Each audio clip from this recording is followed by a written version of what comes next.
Bonjour à tous et bienvenue dans ce nouveau Trading Analyse. Nous sommes le lundi 5 juin et nous allons voir ce qui s'est passé la semaine dernière et ce qu'il va probablement se passer cette semaine. Dans quel sens orienter ces trades. C'est ce qu'on voit tout de suite.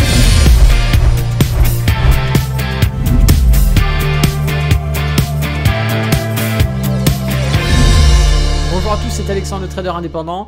Avant d'aller plus loin, n'oubliez pas de mettre un petit pouce sur cette vidéo. Si vous n'êtes pas abonné à la chaîne YouTube, abonnez-vous. Et puis, je vous invite également à laisser un petit commentaire sous cette vidéo. C'est toujours sympa de votre part. Alors, nouveau Trading Analyse, donc le lundi 5 juin. Voilà, donc nouveau mois. Hein, l'année passe déjà à une vitesse assez incroyable. On arrive sur la période d'été. Hein, rappelez-vous, le 15-15, on n'est pas très loin. C'est du 15 juin au 15 septembre. C'est la période où les marchés sont ramollo, voilà, où il y a moins de volume, moins de volatilité, où la majorité des intervenants professionnels ne sont pas présents, enfin ils sont présents mais ne sont plus intervenants, ne sont plus autant intervenants que le reste de l'année devant les graphiques, et donc la majorité des professionnels vont partir en vacances entre le 15 juin et le 15 septembre. C'est la période voilà, où on lève un peu le pied, et les traders indépendants qui vivent du trading, etc., bon, généralement, c'est aussi la période à laquelle ils prennent des vacances parce que c'est pas très intéressant. Beaucoup plus de faux signaux, des directionnalités un peu plus hasardeuses. Bon, on reste à l'écart, mais on n'en est pas encore là. On est encore le 5 juin, mais voilà, d'ici une dizaine de jours, on arrivera dans ce fameux 15-15 qui a lieu tous les ans. Hein, voilà, tout simplement. Je ferai une vidéo pour vous expliquer exactement ce que c'est le 15-15 si ça vous intéresse. D'ailleurs, si ça vous intéresse que je vous explique plus en détail, faites-le moi savoir dans les commentaires juste en dessous. Alors, on va commencer sur le CAC 40. Le CAC 40 qui, comme à son habitude, est toujours sur des plus hauts. Et on a ces mouvements correctifs. Rappelez-vous, on est toujours dans la même configuration. Et on a deux éléments intéressants. On va avoir ici, la belle divergence que l'on a qui est présente. Voilà. D'accord. On a ici sur nos plus hauts sommets, sur nos chandeliers, une belle divergence qui apparaît avec le RSI. On a, rappelez-vous, je vous disais qu'on a des niveaux de support. Bon, on a les 70 000 hein, ici qui jouent rôle d'un support très très important, mais on a avant cela ce fameux plat SSB donné par Ishimoku qu'on a tenté de casser, qu'on a réintégré sur fin mai. Hein, d'accord, ici on avait ouvert en gap, on a baissé, on est revenu corriger, combler le gap. Attention parce que il y a quelque chose de bien visible sur le RSI ici. Voilà, ok. Ici sur le RSI, on a une belle droite de tendance. Tant qu'on ne sort pas de cette droite de tendance du RSI, d'accord, ici qu'on ne casse pas ce niveau, pour moi, là, la zone, le plat SSB, c'est frileux. Pour moi, le plat SSB ici, tant qu'on ne rectifie pas sur le RSI, qu'on ne casse pas cette droite de tendance, il y a forte probabilité qu'ici, les prix viennent de nouveau casser ce support SSB que l'on a ici donné par Ishimoku, qui se situe à peu près sur les 7200 de par le prix, et que l'on vienne chercher le support des 7000. Donc, probablement qu'actuellement, il se passe quelque chose qu'on ne sait pas. Probablement qu'actuellement il y a des gens qui ont des informations qu'on n'a pas encore au niveau du grand public, ce qui montre ici qu'on a depuis cette date, depuis novembre 2022, on a sur les marchés des gens qui se débarrassent des actifs. On a sur les marchés, c'est pour ça qu'on a un affaiblissement du RSI ici, on a depuis fin d'année dernière, fin 2022, depuis novembre 2022, on a des gens, des gros portefeuilles qui liquident leur position. Alors partout d'un coup, parce que sinon ça ferait un renversement technique et les gens vendraient. Mais on a des ventes qui sont effectuées régulièrement, très certainement des ordres qui sont programmés hebdomadairement, sur lesquels on vient liquider des positions un peu sur des actifs de cet indice, différentes actions de cet indice. Il y a des gens qui se débarrassent, voilà. Il y a des gens ici qui récupèrent leur liquidité. Et on s'approche d'un point critique ici, des niveaux de support. Le plat SSB, les 7000. Effectivement, je pense qu'il manque plus qu'un catalyseur. Il suffit d'un catalyseur médiatique, ou alors quelque chose qu'on ne sait pas et que ces gens-là savent, qui sortent médiatiquement, pour enclencher la cassure de l'ensemble de ces niveaux de support et passer sur un biais qui est clairement baissier, qui pourrait être clairement baissier, qui pourrait venir nous faire chercher de nouveaux niveaux de support. Alors encore une fois, c'est que des suppositions, mais je parle techniquement, effectivement, c'est ce qui se dessine ici. Et donc, bon, voilà, prudence encore une fois. De toute façon, on est sur les derniers plus hauts, hein, donc c'est clairement pas le moment d'être acheteur ici. On peut, voilà, à l'approche, vous voyez, ceux qui étaient à l'approche ici du Play SSB, faire un achat dans le cadre d'un trade intraday, effectivement, c'était assez pertinent. Donc, il faut chercher, bien évidemment, des confirmations sur des petites UT et un signal d'achat donné par votre stratégie. Et pour ceux qui font de l'investissement long terme, acheter un petit peu d'ETF sur les supports ici, c'est pas une erreur, c'est toujours optimiser ces points d'entrée. Mais attention à la configuration technique, de la belle divergence que l'on a depuis novembre, qui montre que des gens se débarrassent un petit peu, qu'on a une perte de puissance sur le RSI, donc très certainement qu'on a des gros portefeuilles qui font du débarras d'actifs étalés sur une longue durée, parce que quand vous doutez bien, hein, quand vous avez un portefeuille de plusieurs centaines de millions, voire plusieurs milliards, on ne peut pas faire all-in et tout clôturer d'un coup, c'est pas possible. Hein. Déjà, ça vous met le mouvement de prix contre vous, et vous vendez pas au prix que vous voulez vendre. Donc en fait, quand vous avez, je sais pas moi, vous avez sur le CAC 40, vous avez acheté des actions du CAC 40 et vous avez pour plusieurs centaines, voire plusieurs milliards d'euros d'actions de CAC 40, pour s'en débarrasser, vous faites ça sur plusieurs semaines, si vous voulez faire extrêmement vite, mais vous impactez quand même le marché, ou alors, si vous faites ça intelligemment, vous faites ça sur plusieurs mois, voire sur une année complète. C'est ce qui se passe probablement actuellement. Maintenant, voilà, seul l'avenir nous le dira, mais on est sur des niveaux de résistance, donc niveau de résistance, attention, on ira plutôt chercher à faire des ventes sur ces niveaux-là, d'autant plus qu'on a en plus ici une droite de tendance qui se dessine sur le RSI, en plus de la divergence baissière qui elle-même est une droite de tendance également. Donc on a ici une accumulation de signaux qui nous font comprendre que, attention, warning, Hartung, ici, voilà, on se dirige vers un biais baissier.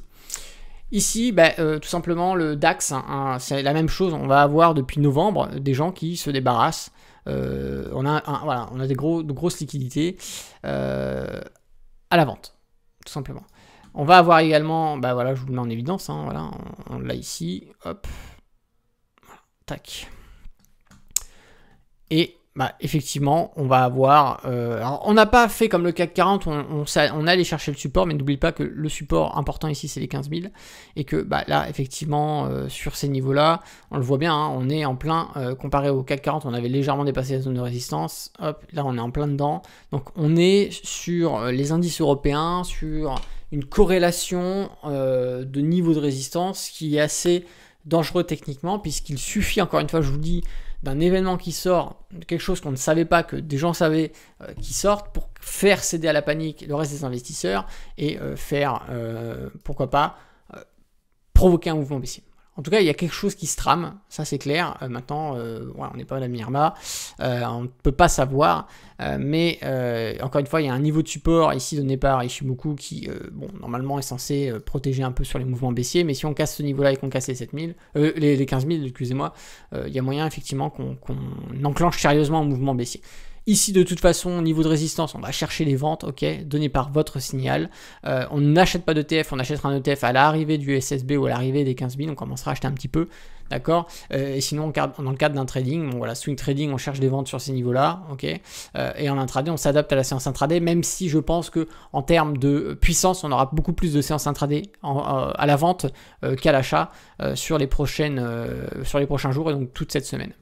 On va partir effectivement sur le Dow Jones qui encore une fois se maintient, comme je vous le disais, on est toujours ici, voilà, à se maintenir. On peut mettre en évidence plusieurs choses, soit un canal légèrement baissier, soit effectivement ce joli triangle. Ce qui est sûr, c'est que de toute façon, voilà. Là, on va commencer à arriver sur des mouvements qui peuvent être intéressants et qui vont probablement donner une nouvelle directionnalité au Dow Jones, mais à en voir un petit peu la gueule que l'on a sur les marchés européens, je partirai plus sur ce scénario. Ok. Après, je peux me tromper, encore une fois, il ne faut pas oublier que ce scénario-là, le scénario aussi est possible, mais éventuellement, quand on regarde cette convergence contre les résistances, quand on voit l'affaiblissement du RSI, effectivement, le scénario s'oriente plus vers quelque chose de baissier. Mais si on arrive à péter tous ces niveaux de résistance, alors là, c'est l'inverse qu'on pourrait avoir. On pourrait avoir justement un engouement explosif dû à des cassures de nouveau plus haut. Et donc, on pourrait avoir un scénario aussi qui pourrait être assez important, qui pourrait peut-être faire récupérer sur le Dow Jones ces derniers plus hauts que l'on avait à peu près sur les 37 000, à l'approche des 37 000, d'accord ? Mais encore une fois, en termes de probabilité, on va plutôt aller sur ce genre de scénario, sur un mouvement baissier. Donc là, effectivement, c'est pas le moment d'acheter des ETF Dow Jones, d'accord, parce qu'on est contre des résistances. Et on va plutôt, d'ailleurs, quand on regarde techniquement à l'approche de cette droite de tendance qui joue le rôle de résistance, on va plutôt aller chercher des ventes sur ces niveaux-là. Ok, on va aller chercher des ventes ici, voilà, contre cette résistance dans le cadre de trading et des achats ici ou ici. Hein. Ça, vous l'avez bien compris. Encore une fois, ça dépendra des signaux que vous aurez et de la pertinence de vos indicateurs techniques sur le moment. On pourra le savoir que quand la configuration technique se rafraîchira avec les mouvements de prix.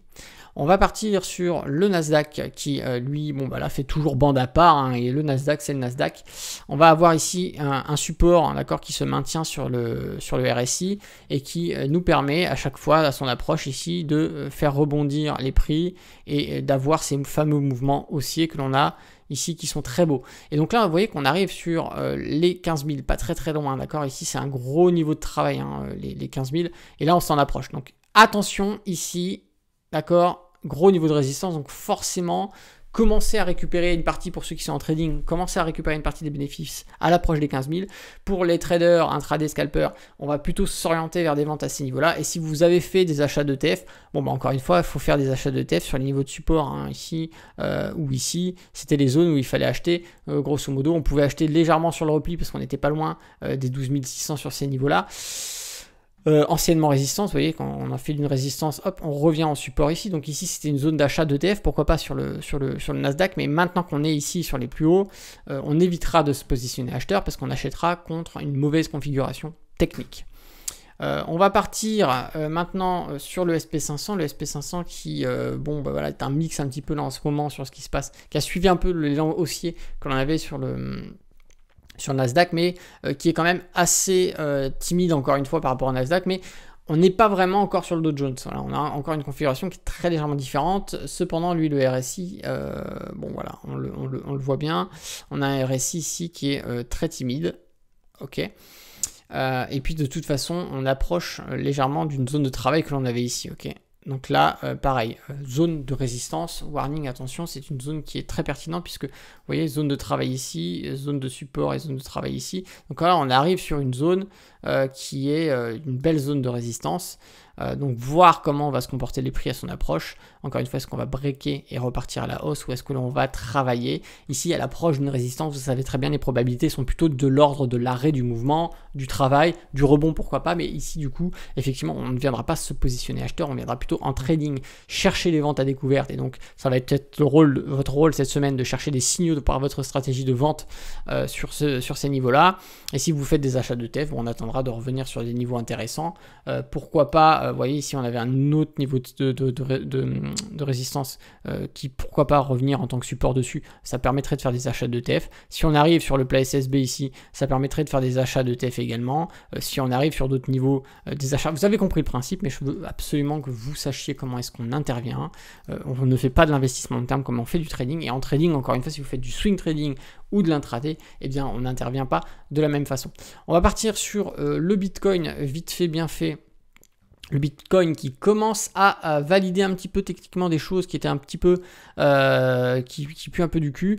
Rappelez-vous, on avait différentes droites de tendance qui étaient visibles et qu'on avait breaké sur ces niveaux-là. Ça nous a permis ici d'avoir des mouvements haussiers. Ok, très bien, parfait. À l'approche des 30 000, zone de résistance. 30 000, je vous disais, rappelez-vous plein de fois, attention, les 30 000, grosse zone de résistance, on va corriger, ça sert à rien d'aller plus loin. Si vous avez fait des trades, commencez à encaisser vos bénéfices sur les 30 000, etc. N'achetez pas sur les 30 000, c'est une grosse erreur. Là, ce qui se passe actuellement, on a une droite de tendance qui se maintient légèrement sur le RSI. On peut même en mettre d'autres visibles ici qui se seraient breakés par là. Hop, à ces niveaux-là, vous voyez, ça peut être en rapport également avec cette belle bougie haussière. Mais ce qui est sûr, c'est que quand on regarde Ichimoku ici, on commence à avoir cette problématique qui est le plat SSB que l'on a cassé. Ok, donc là, attention, par Ichimoku, on va plutôt avoir une force baissière. On a encore d'autres indicateurs techniques comme la Laxpan, Tenkan Kijun. Ok, si on valide le maintien de ces indicateurs sous notre nuage ici, eh bien on va accentuer la force baissière du Bitcoin et probablement aller chercher de nouveaux niveaux de support. D'autant plus que bon, bah, on a en plus, on peut mettre en perspective ici, voilà, ça, problème, d'accord, problème. Pourquoi problème? Parce que on la maintient depuis début d'année. On arrive et on a cette configuration au contact des 30 000 qui est un niveau de résistance. Donc là, on additionne énormément d'informations. Divergence baissière, contact de résistance, passage des prix en dessous du nuage Ichimoku, cassure du plat SSB, etc. Là, on accumule les informations sur le Bitcoin. Des informations qui vont pas plaire à ceux qui veulent que le Bitcoin atteigne les 100 000 là, avant la fin du mois de juillet. Problème, ok? Problème ici parce que là, les probabilités vont vers un beau scénario baissier. Donc encore une fois, on va avoir différents niveaux de travail, mais voilà, on a les 25 000, on va avoir les 22 000, on va avoir les 20 000, ok? Donc pour ceux qui ont de l'argent de côté et qui voulaient attendre que le Bitcoin baisse pour aller acheter, on se dirige vers ce genre de scénario. On se dirige vers une sorte de baisse. La seule chose qui pourrait sauver le Bitcoin pour l'instant, éviter ce mouvement baissier qui pourrait avoir lieu, c'est de breaker la droite de tendance que l'on a sur le RSI, qui n'est pas prêt de se faire pour l'instant encore, parce qu'on est loin de cette droite de tendance. Vous voyez, on est à peu près sur les niveaux des 45. Donc faire attention, ici le Bitcoin va probablement à la baisse.